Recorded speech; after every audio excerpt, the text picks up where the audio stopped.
Hey there, every time I make a video about Melbourne's suburban railway network, I always get people asking when I'll make a video about V-Line, so here it is. In this video, we're going to take a look at the different types of train making up the V-Line fleet in recent times, how they're divided up on different routes, and how things are changing in the very near future. So first of all, for those who don't know, V-Line is the government-owned operator of Victoria's regional passenger rail network radiating out from Melbourne. That's everything purple on the network map. In fact, it's not just the map that's purple. Everything about V-Line's current branding is drenched in purple, from their trains to their uniforms to their website. They also operate an extensive network of coach routes covering parts of the state not served by rail and even running to some interstate destinations. The V-Line brand has been around since the early 80s with several colour scheme and logo changes over the years. They also operated freight trains until the mid-90s when that part of the operation was split into V-Line Freight, then sold off to Freight Victoria, which became Freight Australia, which was in turn swallowed up by Pacific National. While Melbourne's suburban network is operated by electric trains, with one small exception, the V-Line network is not electrified and therefore uses diesel traction. Broadly speaking, there are currently 4 types of train in the V-Line fleet, with 2 types of diesel railcar and 2 types of locomotive-hauled passenger car. Just quickly, for those who don't know what that means, a locomotive-hauled train is basically your traditional arrangement with unpowered passenger carriages being hauled by a locomotive, which is powered by a single large diesel engine, which in most cases generates electricity to power electric traction motors. Whereas a diesel railcar, also called a diesel multiple unit or DMU, is a set of self-propelled passenger cars with a number of smaller diesel engines located under the train floor level, meaning every car is powered. And DMUs usually have a hydraulic transmission rather than the diesel-electric arrangement found on locomotives. One advantage of a DMU is that to reverse direction of the end of the line, the driver just has to walk to the other end of the train and it's ready to go back the other way. Whereas for a loco-hauled train, the locomotive needs to run around the carriages. Nearly everywhere else in the world has solved this problem by providing a cab car, which is a passenger car fitted with a driver's cab, which allows the driver to control the locomotive remotely from the other end of the train. But here in Victoria, that technology is scary, so it's never been implemented. Except on suburban trains where for some reason it isn't scary. Cab cars, usually called driving trailers on suburban trains, have been in use at various times throughout Melbourne's history, including right now on our newest trains. The 2 end cars on the HCMT sets are unpowered driving trailers. Alright, so let's have a look at the loco-hauled trains first. V-Line currently uses 2 broad types of passenger car, the H-type cars and N-type cars.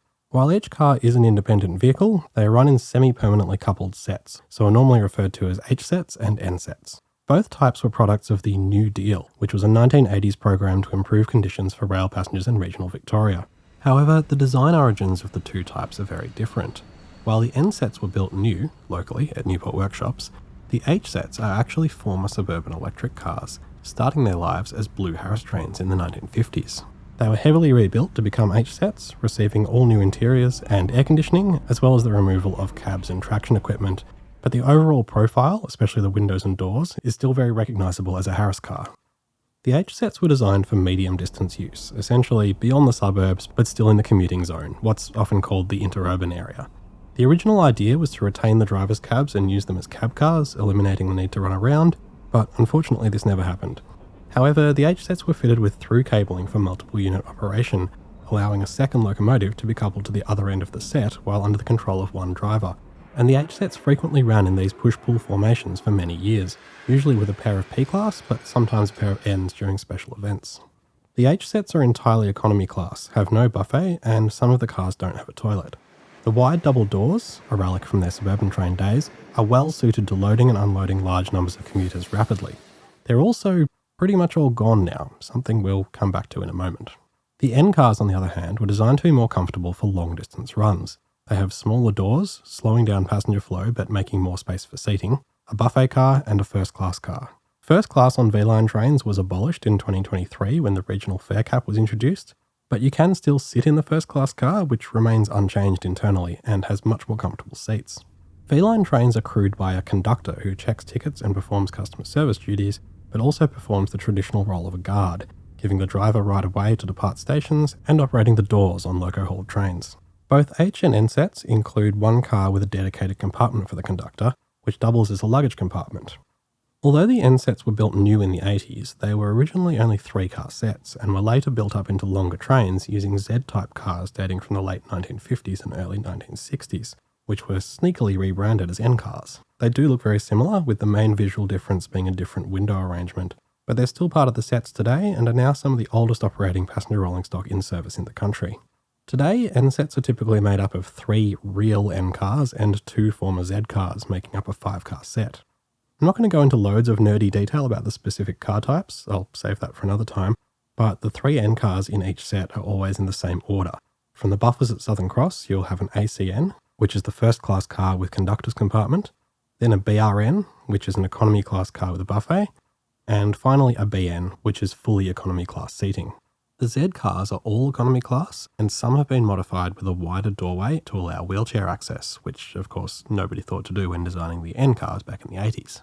If you're not sure how to visually tell the difference between an N and an H set, the H sets have double doors and a flattish roof with a blob for the aircon unit, while the N cars have single doors and a uniform curved roof. When in doubt, the letters preceding the car numbers also end with an N or H, as do the set numbers, which are displayed on the eastern end of each train. Country passenger trains in Victoria can be described as having an east and a west end because there aren't any routes where they get turned in normal service, and all trains are normally kept the same way around.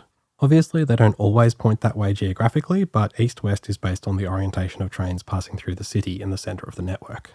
By the way, this is the V-line only map, which I'm going to use for the rest of the video. It's a bit chaotic, but the thick purple is the rail network, and those thin double lines are coaches. Up until a few years ago, V-line used a mixture of N, A and P class locomotives to haul their trains, but the A's and P's have since been withdrawn, leaving only the N class in service. In Victoria, locomotives have a separate classification system to passenger cars, so it's not really an issue having the letter N used for both the loco and the passenger car type. And it's probably not a coincidence that this letter was chosen for these new purchases during the New Deal. The N's are a 2500 horsepower diesel-electric locomotive built in the mid-80s by Clyde Engineering in Somerton, using equipment provided by EMD, the rail division of General Motors. They're double-ended, so while they do need to run around at the end of the line, they don't need to be turned. There are 25 N-class, although as V-line gradually moves away from locomotive-hauled trains, some of them have already been moved into storage, and I would expect to see some transferred to freight operators in the fairly near future. A fun fact about the N-class is that they're all named after regional Victorian cities, and the one New South Wales city served by the Victorian network. Embarrassingly, some of them are named after places which no longer have a passenger rail service. The N-class, while hauling either type of car, are limited to 115 km per hour, and importantly, like all EMD locomotives, they sound awesome.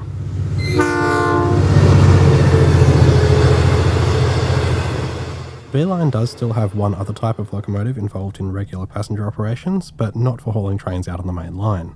The little Y-class shunting locomotives date from the 1960s, and 2 are normally rostered at Southern Cross, employed in shunting sets of carriages between the yard and the platforms. A third Y is stationed at Geelong, and a fourth is kept spare, allowing rotation for maintenance. You might occasionally see one of these nondescript looking vans attached to one end of a loco-hauled train.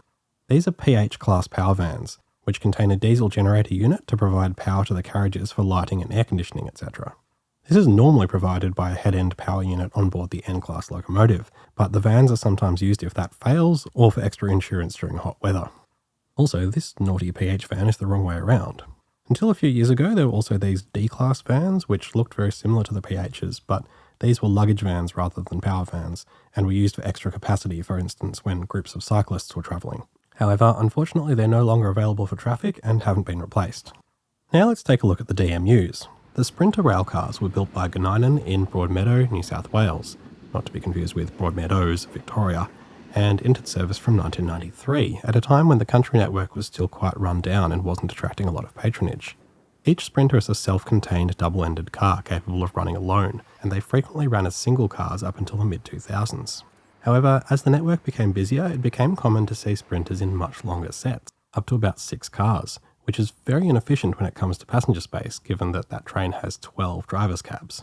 These days, the Sprinters mostly run in 2 or 3 car sets, and in fact, they've been banned from running as single cars due to some issues they had with failing to activate level crossings.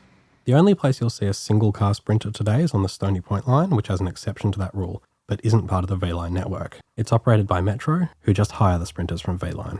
There are only 22 Sprinters, although one was withdrawn in 1996 after a shunting accident, just 20 months after being delivered. The first 19 Sprinters are named after Australian sports people, and I'm not sure why the last 3 never got named. Sprinters are permitted to run at 130 km per hour, slightly faster than the locomotive-hauled trains. While not particularly popular with enthusiasts, I quite like sprinters. I think they're quite comfortable, and they're an interesting relic of the times when a single car train could handle traffic on many of Victoria's country main lines. Finally, we come to by far the most numerous and recognisable members of the V-Line fleet, the VLocity rail cars, which entered service in 2006 as part of the regional fast rail project and have a top speed of 160 km per hour. And yes, this isn't a typo, it's spelt like that with a capital VL for V-Line, I guess. Very clever. They're built by Bombardier, now taken over by Alstom, in Dandenong in suburban Melbourne. VLocities have only ever had economy seating, however the layout is 2x2 rather than 2x3 as is found on the economy loco haul cars. They also don't have a buffet, with some exceptions which we'll get to shortly. The first batch of VLocities entered service as 2-car sets, again showing the state of patronage at the time, but as many as 3 pairs would run together as a 6-car set.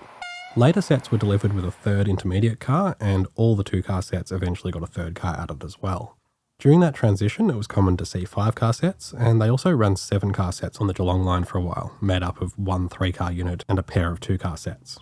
But with the 2-car sets now all expanded, today the VLocities run as either 3 or 6 cars, as well as a handful of peak hour Wyndham Vale trains which run as 9 cars, which shows how far we've come. The VLocity fleet quickly proved very popular, and as patronage shot up through the 2010s, lots more were ordered. As I write this, there are about 110 3-car sets, with 30 more still on order. The later built cars have a distinctly different front design, which looks less elegant, but was done to improve crashworthiness, so that's good. Now let's have a look at the way the fleet operates today in January 2024. Up until just a few years ago, most of the long distance routes, those to Warrnambool, Swan Hill, Shepparton, Albury and Bairnsdale, were all using N sets, which are well suited to those distances with their comfortable seats, first-class carriage, buffet car and large luggage compartment. However, in recent years those routes have been slowly taken over by VLocities. Right now, the only routes using entirely N sets are those to Warrnambool and Swan Hill. There's a single return trip to Bairnsdale rostered as an N set, as well as a couple of peak hour runs to Geelong. Sprinters now only run on the least busy interurban line, the Seymour line, where they operate in most services, accompanied by some VLocities, as well as being hired to Metro for running the Stony Point line. I'm writing this video at a very bad time to talk about H-set use, because whatever I say is doomed to become outdated very quickly. The H-sets are being phased out, and that process is pretty much complete. There's currently a single peak hour run on the Geelong line, as well as an on-again, off-again relationship with Bacchus Marsh, but it's all going to be over for the H-sets very soon. VLocities, meanwhile, run just about everywhere. The VLocities have proven themselves as a very effective train for use on the busiest part of the V-Line network, within the bounds of Geelong, Ballarat, Bendigo, Seymour and Traralgon, but it's my opinion that they are not at all well suited to the longer distance runs. VLocities seem to be extremely popular with the public, at least as a concept, and politicians have noticed that, pushing them further and further out beyond the area they were originally designed for. At a basic level, the appeal of VLocities is that they're new, fast and pointy, but they simply aren't fitted out for 3 to 4 hour journeys, which is what they are now regularly being used for. Their high top speed is a big drawcard, but they can only run at 160 km per hour on sections of line where that is actually allowed, which is just the areas rebuilt by the RFR project in the early 2000s. The track quality has to be up to scratch, signalling needs to be set up for those speeds, and all level crossings need active protection. But large stretches of the network don't meet those requirements, so regional communities are often sold on the idea of a fast new train, then get a surprise when the result is something that only saves a couple of minutes journey time. This issue was most pronounced on the Albury and Shepparton lines, which don't include any sections of 160 running. The N sets might be getting old, but their interior fit out is much better suited to these kind of distances, and it's a real shame that their replacement isn't equivalent standard. Obviously, comfort is subjective and there'll be people who disagree with me on this, but most seasoned travellers I've spoken to are on the same page. The N sets are cosy, they have soft seats and curtains, and they're also very smooth and quiet. A rarely mentioned advantage of locomotive haul trains is that the noise and vibration of the locomotive is well separated from the passengers, whereas in a DMU, every car has a running diesel engine right under the floor. The loss of the buffet car is also a big deal. On trips that exceed 3 hours, being able to buy food and drink along the way is actually pretty important. Sure, you can pack a lunch if you're organised enough or purchase food before you get on, but if you plan on doing that and run out of time, it's a big penalty. Also, a visit to the buffet car is a really good way to break up a long trip. It gives you a reason to go for a walk, and you'll probably end up chatting to someone in the queue or a member of staff. The buffet on the N sets is worked by an additional conductor, and they can certainly answer any questions you might have about your journey or destination. In short, the buffet car is one of those little things that makes country rail travel really pleasant. and is a big point of difference over road travel. It's worth a lot more than the microwaved sausage roll and instant coffee that you bring back to your seat. Now, some velocities do have a buffet. The Albury line has a dedicated fleet, which were delivered with buffets fitted after pressure from locals. However, there appears to be no further plans to make dedicated long-distance velocities, and the other long routes are now losing their buffet service as the NSETs are slowly replaced. At this stage, it's looking like V-Line will be operating a 100% velocity fleet in the relatively near future, and I personally think it's important that a proper long-distance fit-out is given to trains running to those far corners of the state. Something that's a bit unusual about V-Line is that they operate trains on 2 different track gauges, because Australia has never fully recovered from some questionable decisions made back in the 1850s. The reason the Albury line has a dedicated fleet is that it's V-Line's only route which operates on the national standard gauge network, whereas every other line is Victorian 1600mm broad gauge. One final thing, in Victoria we're very lucky to have a healthy program of heritage trains running on the network. And while these trains are maintained by volunteer organisations, it's V-Line who provides the accreditation and suitably qualified crews to actually run them on the main line, including the electric Tate set when it runs on the suburban network. V-Line has also recently made their own contribution to the heritage fleet. When the A-class locomotives were no longer required for normal service, V-Line repainted and restored one loco, A66, back to its original 1980s appearance in orange and grey, and it can now be seen regularly running on various groups' heritage trains around the state. So that's it for now. Make sure you take a trip on an NSET and visit the buffet car before they're all gone, and thanks for watching.